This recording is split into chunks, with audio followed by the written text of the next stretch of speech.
Welcome to the Pirls Stock Market Commentary video, your weekly window on stock market technical conditions, featuring the proprietary bull-bear point and figure market breadth summary chart for July 30th, 2017. Market breadth. With this past week's market decline, our bull-bear point and figure ratio at 1.36 fell from 1.54 last week, continuing within bullish territory. The total count of securities in bullish or bearish patterns increased fractionally to 2,870. The count of bearish stocks increased 8%, while the count of stocks in bullish patterns decreased 5%. The Pirls P&F Market Breadth Summary Chart shows us a market now 9 weeks in bullish territory. Paid subscribers have access to the Open Office Calc data from which the chart is generated. You may become a paid subscriber by visiting s2pmarketsignal.com, clicking Membership, clicking Register, and following the prompts. To receive the weekly Pirls Stock Market Commentary via email free of charge, simply enter your email address in the space provided and click Subscribe. The well-known market breadth indicator, the Nasdaq McClellan Summation Index, rose 4 points for the 10th advance in 14 weeks. At a positive 244.92 points, it continues above the February 2015 top and continues below the remaining 5 tops above plus 100, as well as continuing above all 4 bottoms below minus 100 in the last 3 years. Volume analysis. In this week's volume analysis, the Nasdaq Composite Index ended in neither accumulation nor distribution mode, with average daily volume higher than the prior week. In the last 2 weeks, the Nasdaq had 4 accumulation days and 1 distribution day. Accumulation days are counted when the index closes up on higher volume than the prior market day, while distribution days occur when the index closes down on volume higher than the prior market day. Last week, the Nasdaq ended in neither accumulation nor distribution mode on higher average daily volume. Momentum. The CCI 20 daily is now at a positive 55.79, down from a positive 123.59 last week. At Wednesday 7/19 close, the CCI 20 daily had 6 consecutive days above zero, for a change in Woody's trend to up. We wait for the CCI 20 daily to return to the plus or minus 50 range for another zero line reject entry signal. In Woody's CCI trading system, 6 consecutive bars above or below zero are required for a change of trend. The weekly CCI 20 of the Nasdaq Composite Index began a Woody's uptrend 65 weeks ago, while the daily CCI 20 began a Woody's uptrend 1 week ago. The CCI 20 weekly has risen to a positive 133.27, up slightly from a positive 132.81 last week. We await the return of the CCI 20 weekly to the plus or minus 50 range for another CCI 20 weekly trade. Industry rotation the last 2 weeks. All of the top 5 industries are positive, and all of the bottom 5 are negative. Summary: gold and silver, some tech and oil on top. Some tech and banks on the bottom. Bullish: networkers has entered the top 5. Brokers has left the bottom 5. Bearish: gold and silver continues in and now leads the top 5. KBW Bank continues in the bottom 5. Computer hardware, comp tech, and disk drives have left the top 5. Computer hardware and disk drives have entered the bottom 5. Oil has left the bottom 5 and entered the top 5. Focus this week from www.theantimedia.org. The feds are terrified of cryptocurrencies, but they're powerless to stop them. The following is the short but important article in full.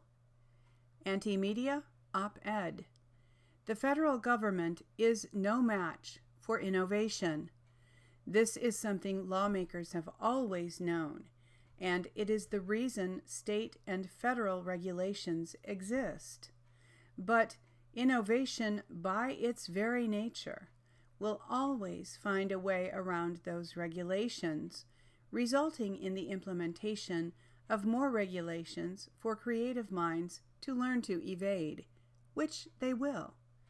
This results in the overregulation we see in America today. Nothing scares the government more than something it can't control, and the Securities and Exchange Commission revealed this week that it is terrified of cryptocurrencies, as well it should be. See, all those lawmakers and bureaucrats sitting around regulating everything depend on taxpayer money to pay their salaries so they can keep writing regulations. Since cryptocurrencies allow people to keep all of their money, this is a big problem for the lawmakers. Soon, people may even start to realize they can buy, sell, and trade freely without any government intervention. The horror.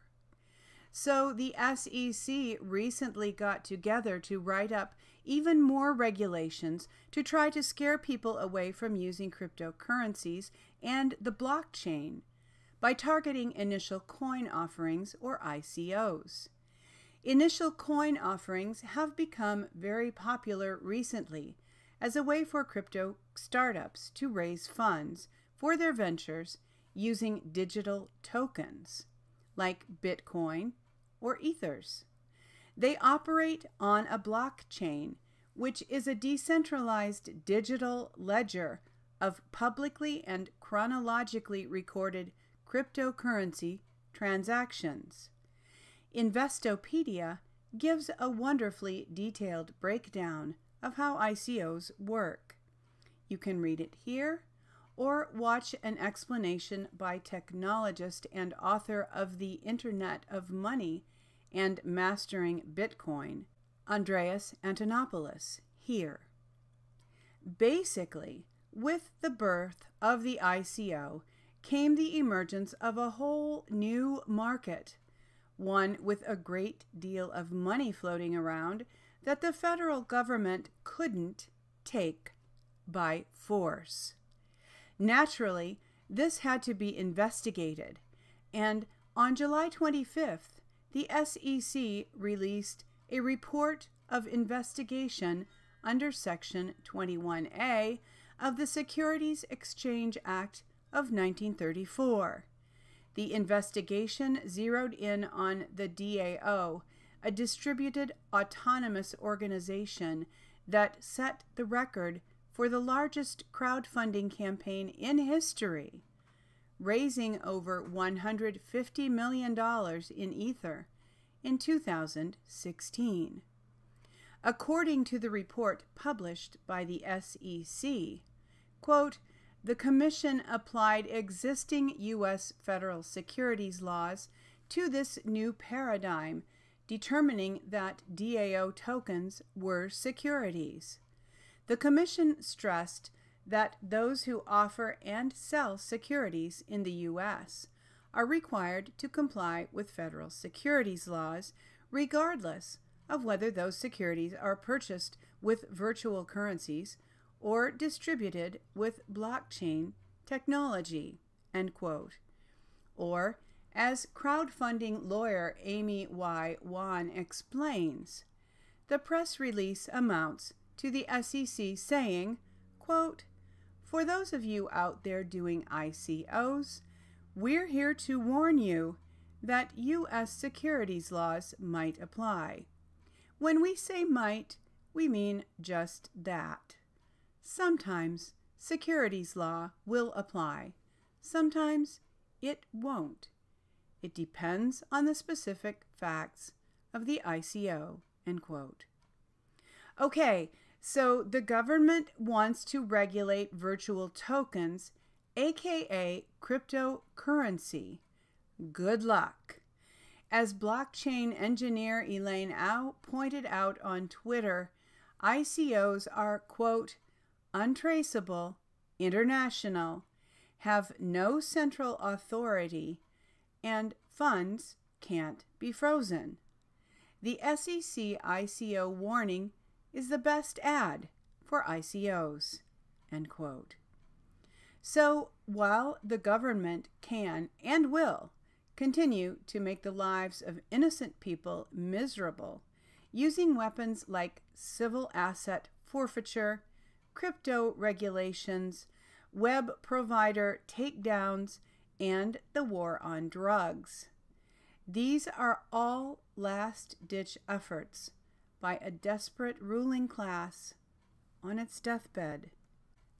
The creativity and resilience human beings possess do not exist within the jurisdiction of the government, no matter how hard it tries to convince us otherwise.